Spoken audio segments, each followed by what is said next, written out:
Vamos ahora a ver si podemos, vamos a hacer una pequeña interrupción para darle lugar al contador Fuentes y vamos a tratar el tema de reporte de operaciones sospechosas. Les recordamos que las preguntas las pueden realizar a través del chat, pueden enviarnos las mismas por allí, que van a ser respondidas todas a la brevedad por parte de nuestra secretaría.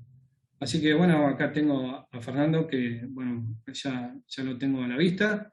Le agradezco nuevamente a todos ustedes su presencia y los dejo a cargo la presentación del contador Fuentes, el jefe de la unidad de análisis estratégico, de la unidad de información y análisis financiero, a quien le agradecemos nuevamente su colaboración.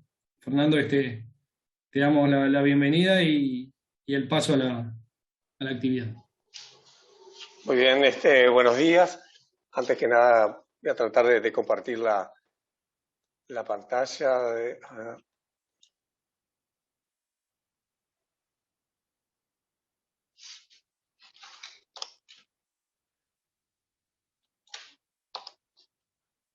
Ahí está. ¿Se ve bien? Sí, se ve perfecto. Está, perfecto. Bueno, buenos días. Para nosotros es un placer siempre colaborar con la CENACLAF en este tipo de charlas, que lo que se intenta es divulgar algún aspecto, algún tema en particular. En este caso nos pidieron que habláramos sobre el reporte de operaciones sospechosas, en este caso concreto sobre el sector contadores. Y la idea para hoy es tratar de hablar los aspectos fundamentales del rol que cumplen los sujetos obligados en el sistema de prevención contra el lavado de activos y el financiamiento del terrorismo. Después mencionar algunos aspectos que tienen que ver con el qué y cómo se reporta una vez que se decide que cierta transacción realizada o que intentó realizar el cliente tiene características inusuales o sospechosas.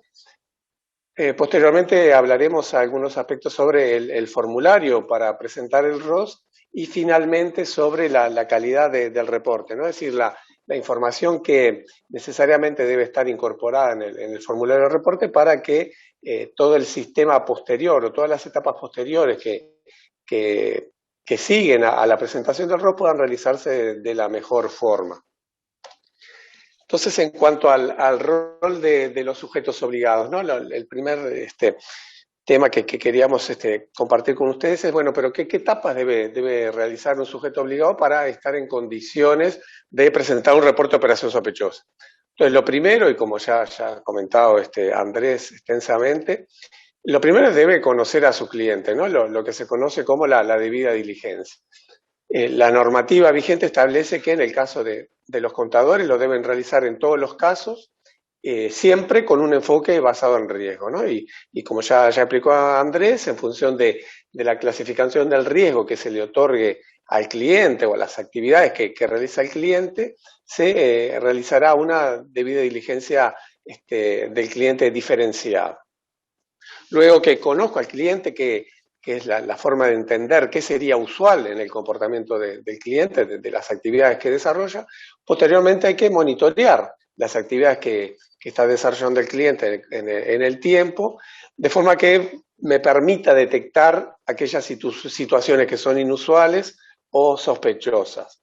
Una vez detectadas, a partir de ese monitoreo, el siguiente paso es analizar esas inusualidades para descartarlas o confirmarlas, ¿no? Y lo que la normativa exige es que el sujeto obligado deje una constancia escrita y documental de lo actuado, sobre todo cuando decide descartarla, ¿no? Es decir, una inusualidad solo debe ser reportada en la medida que no se obtiene del cliente o de alguna otra fuente información que permita sacarle cualquier elemento de inusualidad.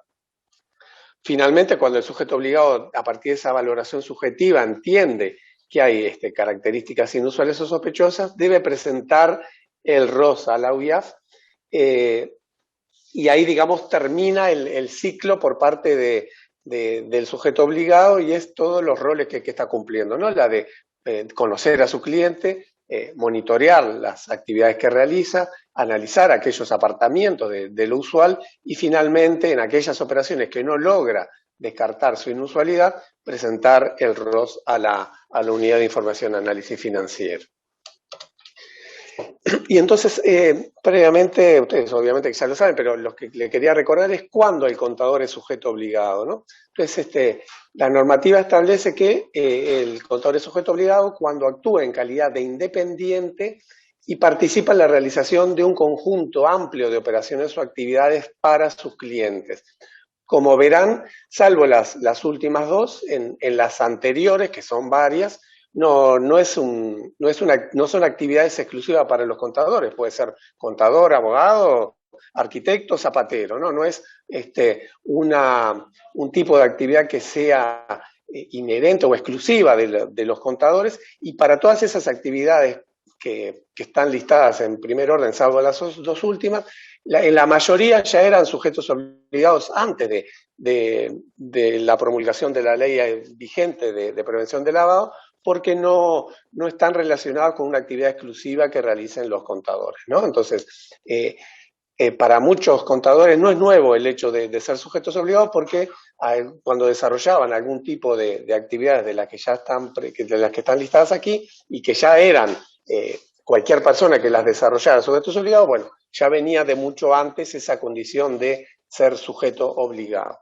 Lo que se agregó como novedad en la última actualización de la ley de lavado son esos mismos, ¿no? Cuando participa en la confección de informes de revisión limitada de estados contables, en la medida que se superen ciertos umbrales, la empresa o el cliente supera ciertos umbrales de facturación y o endeudamiento, o cuando se confeccionen informes de auditoría de estados contables. El siguiente punto que tenemos para tratar es el qué y cómo se reporta una operación inusual o sospechosa. Entonces, lo que queríamos era recordarles qué operaciones deben ser reportadas, y la ley establece que son aquellas transacciones, incluidas las tentadas, que en los usos y costumbres de la respectiva actividad resulten inusuales, o se presenten sin justificación económica o legal evidente, o se plantean con una complejidad inusitada o injustificada. También establece que deben ser reportadas aquellas transacciones financieras que involucren activos sobre cuya procedencia existan sospechas de ilicitud. Bueno, en el caso del financiamiento del terrorismo, ahí ya no importa tanto el origen, que puede ser lícito o ilícito, sino en alguna agrega, digamos, la finalidad, ¿no? Cuando hay alguna finalidad, cuando se percibe que la finalidad es transferir fondos para financiar alguna actividad terrorista, o que se destinan a personas que podrían eventualmente financiar esas actividades.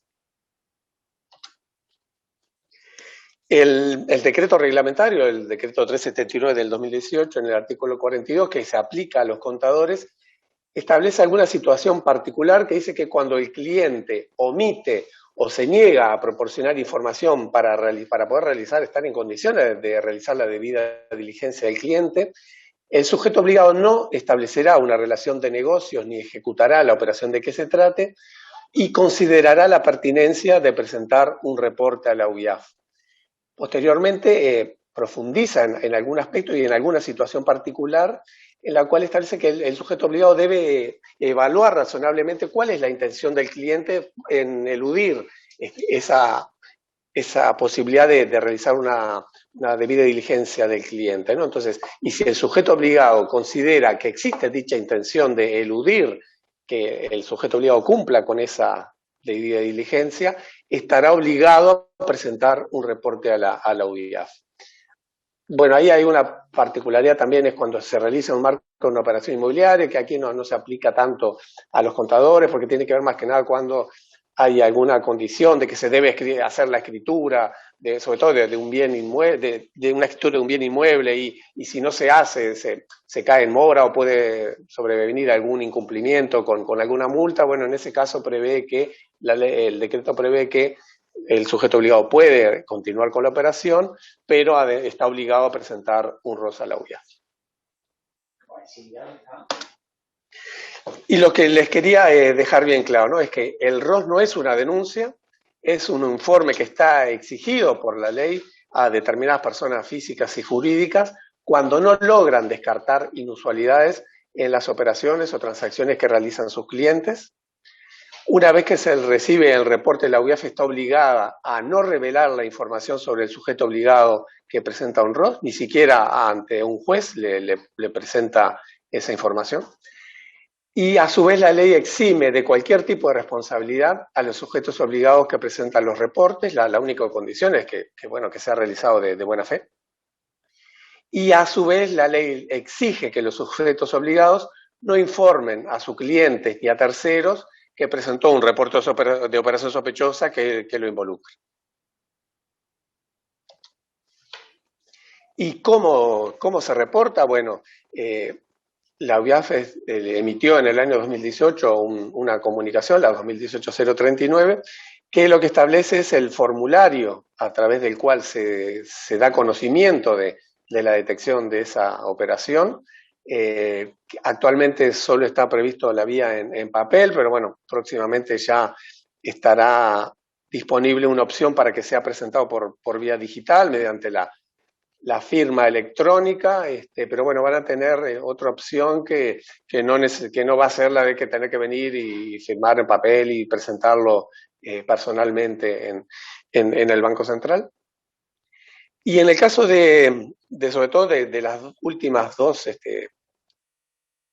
actividades por las cuales son sujetos obligados, en el año 2018 la UIAF, con la intención de colaborar con la posible detección de operaciones inusuales o sospechosas que podrían eventualmente estar relacionadas con la defraudación tributaria, emitió una guía de operaciones de riesgo y señales de alerta relacionadas con ese delito, que esto no es una comunicación, no es una guía.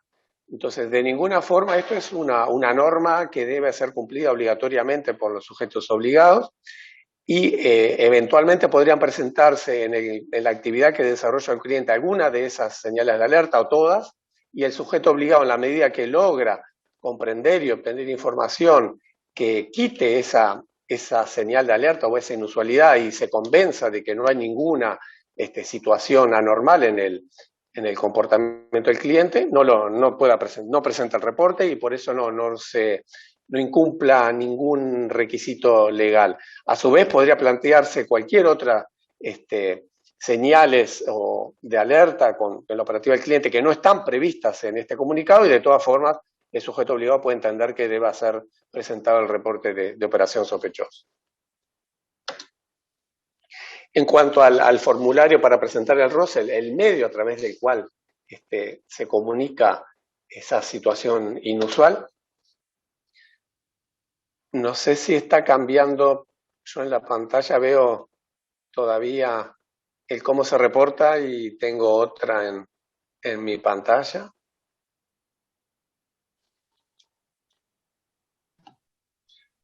Fernando, estamos viendo cómo se reporta. Por eso yo, en el que estoy conectado compartiendo la pantalla, voy en otro, no sé si... Cerrá PowerPoint allí y volvelo a abrir. Tal vez así resuelvas. ¿Para qué? Bien, creo que me había desconectado, ahora sí.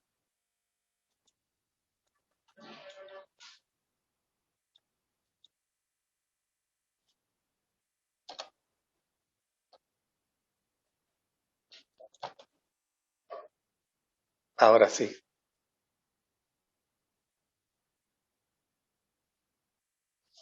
Bien, quedamos en el formulario, que es la vía a través de cual se presenta el reporte. Bueno, este formulario tiene 4 o 5 grandes partes. En la primera es donde el sujeto obligado se presenta, digamos, brinda toda su información, de forma que se identifica y brinda datos para poder contactarlo en el caso que sea necesario. La segunda parte tiene relación con el brindar toda la información que tenga disponible sobre las personas que están vinculadas directamente con la operación que se está reportando, que básicamente tiene que ver con los datos identificatorios del país del documento, el tipo del documento, el número de documento, y bueno, los nombres, apellidos, la denominación social, las nacionalidades o el país de constitución de la persona jurídica, cuáles son las actividades que desarrolla, en qué países desarrolla esas actividades, toda la información que logró obtener sobre su cliente. Posteriormente en la siguiente parte del formulario lo que se prevé es que el sujeto obligado marque si la operación o la actividad que se está reportando cumple con algunas características que están previstas, y esto lo que permite es darle cierta prioridad en el análisis al reporte que se está recibiendo. Posteriormente vamos a ver un poquito más detallado estas características, así que ahora no me voy a detener mucho. Después hay una parte del formulario que es muy importante, que tiene que ver con el perfil de la operación que se está reportando, que ahí es donde el sujeto obligado brinda información sobre la fecha o el periodo en el cual el cliente realizó esas operaciones, cuál es la zona geográfica que está involucrada, si hubo algún tipo de producto o transacción financiera relacionada con esa operativa, si puede establecer un importe de la misma. En el caso que haya alguna cuenta bancaria, también ahí se proporcionarían los datos de la misma. Posteriormente se debe detallar cuál es la actividad no financiera que está involucrada, si es que existe, ¿no? Y toda esta información, en la medida que posteriormente el formulario es cargado a los sistemas de la UIAF, permite, digamos, darle un perfil a ese reporte que se está recibiendo para asignarle una categoría de prioridad. El hecho de que esta información no venga directamente en el formulario implica atrasos en el tratamiento del reporte, porque no posee toda la información completa. Entonces, muchas veces los sujetos obligados entienden que esta parte del formulario no es importante y lo pasan por arriba, digamos, pero estamos haciendo énfasis que esta parte del formulario es muy importante, que nos permita a nosotros ahorrar mucho tiempo en el proceso posterior que viene cuando se recibe un reporte, y el sujeto obligado debe tratar de verificar que se ha completado todo lo que cumpla, digamos, la operación que se está reportando. Posteriormente viene la parte más importante del formulario, que es la descripción de la operación reportada, en el cual, bueno, hay que hacer un relato conciso, ¿no? De por qué, de las personas que están involucradas, el rol que jugaron cada uno, qué instrumento se utilizó, todo lo que se entiende necesario, y fundamentalmente los motivos por los cuales la persona que está presentando el reporte entiende que existen características inusuales o sospechosas en la actividad que está incluida en el reporte. Los que les comentaba recién, hay 4 grandes partes. Queríamos hacerle algunos comentarios sobre la parte del formulario que trata de las características de la operación y personas reportadas. Y reafirmar lo que les decía, ¿no? El marcar precisamente cuáles son las características que presenta la operación reportada permite determinar rápidamente el grado de prioridad en el análisis. Una vez recibido el reporte, el sistema informático de la UIAF alerta a los analistas sobre el tipo de error recibido, si es urgente, de prioridad alta, de prioridad media o baja, y permite asignar prioridades para comenzar el proceso de decisión. Es decir, una vez que la UIAF recibe un reporte, puede adoptar 2 medidas, tiene la potestad, no la obligación. Una de ellas es inmovilizar activos por el término de 72 horas.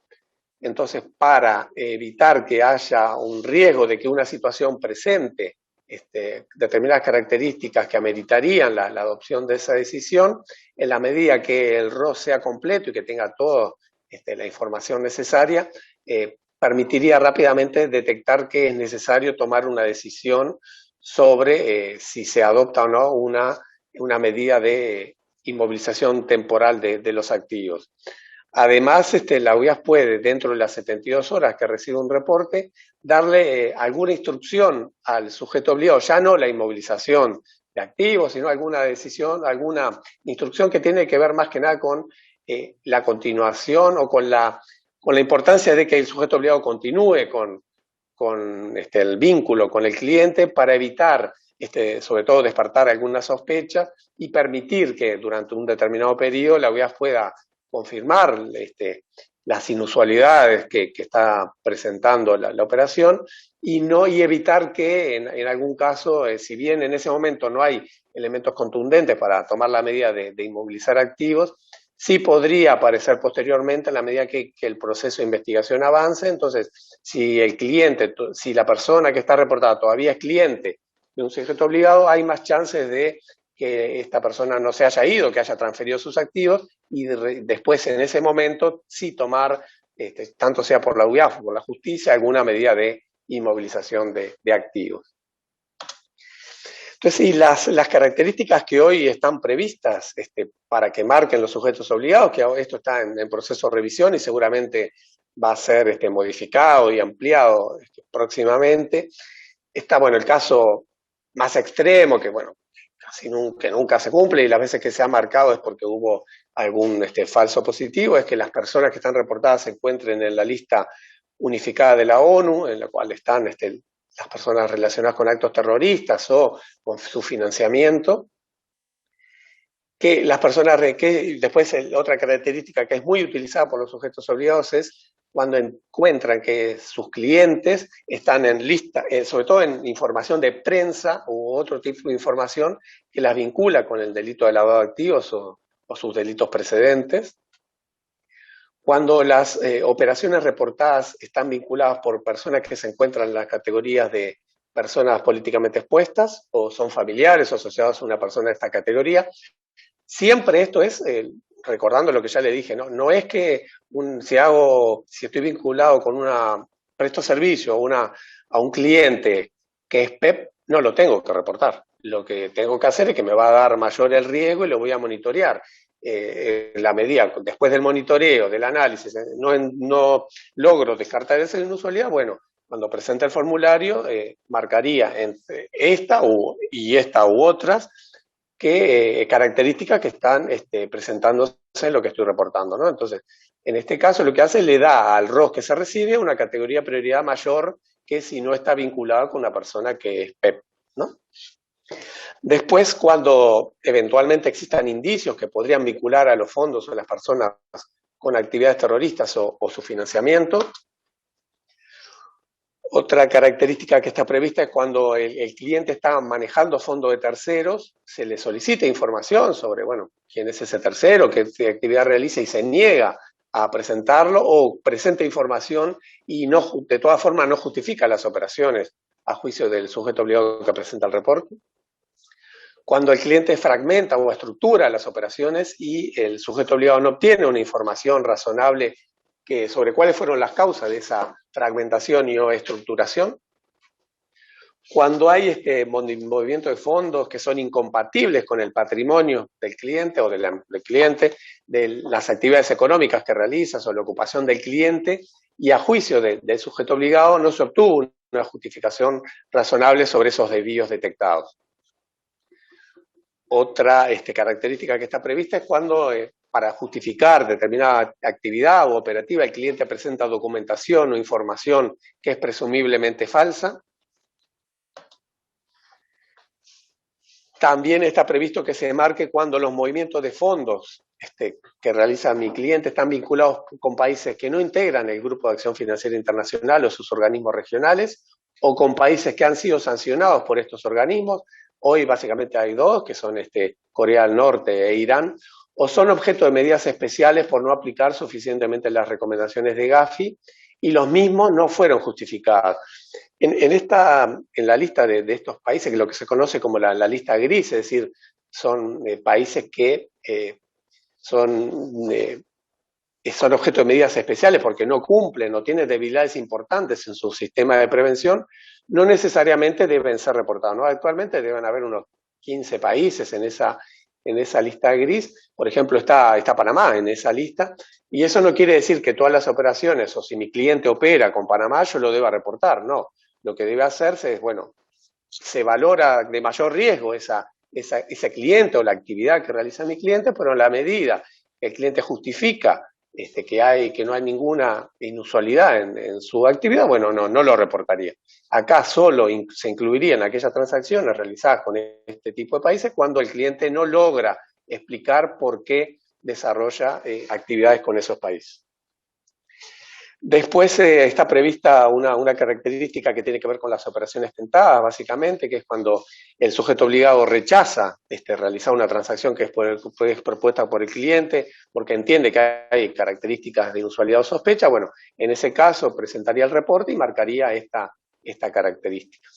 Y después está previsto el otro, ¿no? Bueno, no se cumple ninguna de las anteriores, lo presento por otras causas, y esas causas van a quedar de manifiesto cuando describe, digamos, los motivos por los cuales se está presentando el reporte. Después quería comentarles algunos aspectos relacionados con la calidad del reporte de operación sospechosa. Y antes que nada, quería recordarles que, bueno, si bien el ROS es el producto final del sujeto obligado, ¿no? Una vez que cumple todas las etapas que hemos visto de conocer a su cliente, monitorear la actividad, analizar las inusualidades y presentar aquellos en los cuales no pudo descartar la inusualidad, para la UIAF ese producto final del sujeto obligado es el insumo, ¿no? Es lo que da inicio a todas las etapas posteriores, ¿no? Entonces, si lo dividimos en tres grandes etapas que tienen que ver con la detección, el análisis y la investigación, los sujetos obligados están encargados de la detección, para ello proporcionan datos financieros y no financieros. La UIAF puede acceder también a otro tipo de fuentes de información y todos esos datos ingresan a lo que se conoce el proceso de inteligencia financiera, que forma parte del proceso de análisis, ¿no? Entonces, y el objetivo es transformar esos datos en información que sea útil para las autoridades que continuarán posteriormente la investigación, ¿no? Entonces, y el objetivo primordial es tratar de confirmar si existen elementos de inusualidad o sospecha en la actividad que está reportando el sujeto obligado. Para eso se realiza, cuando se confirman esas situaciones, se realiza un informe de inteligencia financiera, que si bien es el producto final de la UIAF, pasa a la Fiscalía, a la etapa de investigación, que para la Fiscalía a su vez es un insumo que ingresa a su proceso para posteriormente presentar una denuncia, digamos, a la justicia. Entonces, en ese marco, en la medida que el ROS es el insumo que da inicio a todo el proceso de inteligencia financiera, debe poseer determinadas características para que el producto final sea útil para sus destinatarios, ¿no? Entonces, y con ese objetivo, para que los sujetos obligados estén en conocimiento de qué es lo que se espera que esté contenido en un reporte de operación sospechosa, en el año 2016 se publicó una guía que se conoce como Mejores Prácticas para la elaboración de ROS, que está disponible en el sitio web del Banco Central, en el link que les estoy dejando en la diapositiva. Y entonces, en resumen, ¿qué es lo que la UIAF espera encontrar en un reporte? Bueno, es información que permita dar respuesta a un conjunto de interrogantes, ¿no? Que tiene que ver con las personas que están involucradas, los productos que utilizó, financieros o no financieros, y cuáles fueron los motivos por los cuales se presentó el reporte.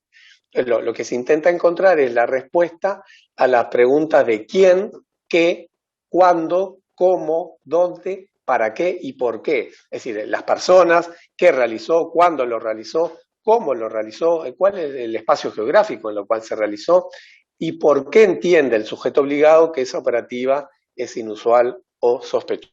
Toda esa información debería estar contenida en el formulario que se presenta. Y para valorar la calidad de un reporte de operación sospechosa, lo que se tiene en cuenta son tres grandes principios, ¿no? Que tiene que ver con la integridad, con la precisión y con la oportunidad en que el reporte es presentado. Entonces, en cuanto a la integridad, tiene que ver básicamente con algunos aspectos objetivos y otros subjetivos. Lo que tiene que ver con los aspectos objetivos, bueno, proporcionar los datos de las personas que están objeto del reporte, ¿no? Ahí es más bien objetivo. Tengo que copiar los datos que conozco de mi cliente, que surgen de un documento, que puede ser, si es una persona física, el documento de identidad, si es una sociedad, el documento en el cual se constituyó o está inscrito en un organismo de impuestos, yo qué sé, en el RUT, ¿no? Cómo se identifica a esa persona. Después la fecha de las transacciones, eso es algo objetivo porque se realizó en determinado periodo, en una fecha, el monto de las operaciones, y el seleccionar el tipo de producto o la actividad financiera y no financiera que está involucrada en el caso. Después hay algunos aspectos de la integridad que tienen que ver con situaciones subjetivas, que es la selección de cuál es la característica que está presentando ese reporte que estoy presentando. Y después con la descripción de los motivos por los cuales presento el reporte, ¿no? Es decir, cuáles fueron los elementos que llevaron al sujeto obligado a calificar al cliente y a sus transacciones como inusuales o sospechosas. Entonces, en la medida que un reporte esté completo, evita que posteriormente haya demoras en el análisis, porque deba preguntarle al sujeto obligado, bueno, no, pero te faltó presentar esta información o no me aclaraste esta circunstancia del reporte, entonces hay que darle plazo para que presente esa información y dilata, digamos, todo el inicio del proceso posterior. Para valorar la precisión, que tiene que ver más que nada a la correcta identificación, la descripción y la elección de los aspectos objetivos, subjetivos que deberían contener un ROS y que deben denotar un grado de análisis adecuado. Es decir, no alcanza con que se haya dado los datos del cliente si los mismos tienen errores en los documentos, están mal escritos los apellidos o la denominación de la persona jurídica, seleccionó un producto pero en realidad no era el correcto, informó un monto que está vinculado con la operativa, pero no tiene nada que ver con la operación que realizó el cliente.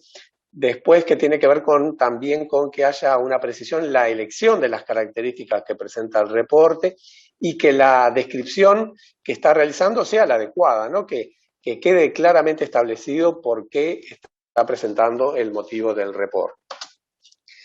Y por último, al valorar la calidad, lo que se considera es lo que tiene que ver con los aspectos de la oportunidad, y que acá es un poco más complejo valorar la oportunidad, porque puede ser que cuando el cliente realizó determinadas transacciones no había ninguna inusualidad, ¿no? Entonces, no se puede considerar en todos los casos que el momento que debió ser reportado una situación era cuando el cliente lo realizó, porque quizá en ese momento no había ninguna inusualidad o sospecha sobre el cliente. El caso típico muchas veces es cuando posteriormente de un cliente que es habitual, que encuentro alguna información, sobre todo de prensa negativa, del exterior, básicamente, en lo cual está siendo objeto de una investigación por lavado o sus delitos precedentes. Entonces, quizás esto ocurra 2 o 3 años después de que empecé a operar con un determinado cliente. Entonces, cuando se valora la oportunidad, lo que se hace es no mirar cuándo empezó o cuándo realizó las transacciones, sino en el momento en el cual surgió esa noticia negativa o a partir de la cual convirtió todas las actividades desarrolladas por mi cliente en algo inusual a partir de ese momento, ¿no? Entonces, la oportunidad es de más difícil valoración, pero lo que se hace es ver cuándo se realizó o intentó realizar las transacciones que se califican inusuales y si en ese momento ya existían situaciones que ameritaban haber presentado el reporte, ¿no? Entonces, posteriormente, si lo que surge es noticias muchos años después o un tiempo después, lo que se tiene en cuenta para el punto de partida, para considerar si un reporte fue presentado de manera oportuna, es cuando surgieron esas informaciones posteriores y no cuando el cliente empezó o realizó las transacciones, ¿no? Y lo que está en juego acá es que en el momento que se presenta el reporte, la UIAF o las autoridades judiciales deberían estar en condiciones de adoptar alguna medida preventiva sobre los activos del cliente si fuera necesario, ¿no? Entonces, si yo detecto una inusualidad en enero, me tomo 6 meses para analizarla y lo presento en julio, agosto, y no hay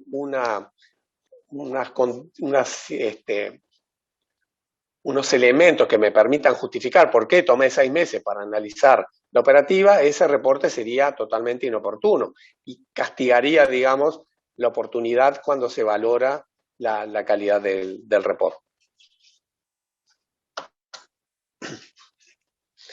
Y las principales debilidades que se detectan en los reportes es en los que les comentaba hoy, ¿no? Carencias en completar los datos del perfil de la operación, por entender muchas veces que esa parte del formulario, pero tengo que completar esto también, de en qué fecha, si lo voy a decir en la descripción. Bueno, pero son partes del formulario diferentes que al integrarse al sistema van por otra vía y permiten, los que les comentaba hoy, rápidamente asignarle una categoría de prioridad en forma automática, ¿no?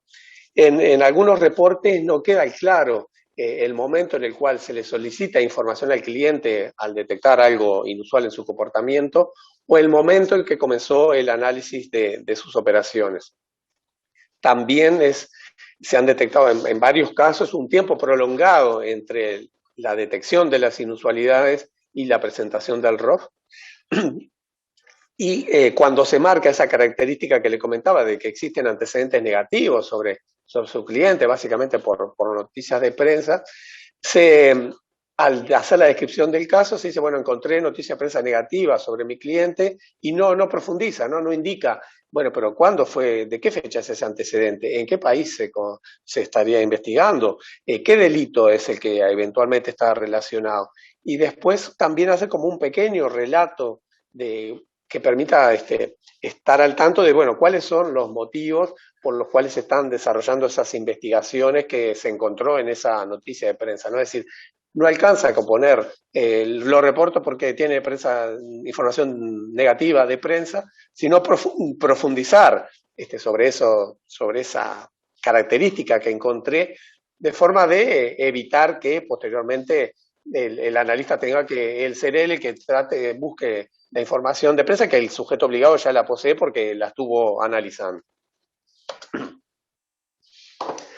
Entonces, como mensaje final es la importancia de verificar que el reporte contenga todos los elementos esenciales antes de su envío, es decir, no alcanza con completar los datos y bueno, y lo mando, no es bueno perder unos minutos para tener claro que el reporte tiene toda la información que es necesaria, que es entendible para una persona que no estuvo, digamos, con la operativa relacionada con ese cliente, es entendible por qué está presentando el reporte, y después la de prestar especial consideración al momento en que se está presentando el reporte, para que, sobre todo cuando hay activos involucrados, y podría eventualmente la UIAF o las autoridades judiciales brindar algún tipo de instrucción o tomar alguna medida preventiva sobre los activos que eventualmente existan del cliente.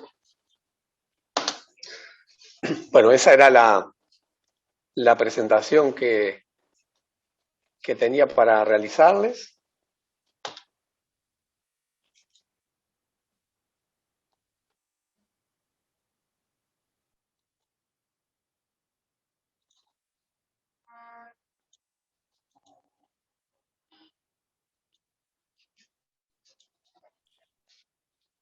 Bueno, muy bien, no sé, Fernando, entonces si finalizás acá tu intervención, te agradecemos Sí. mucho.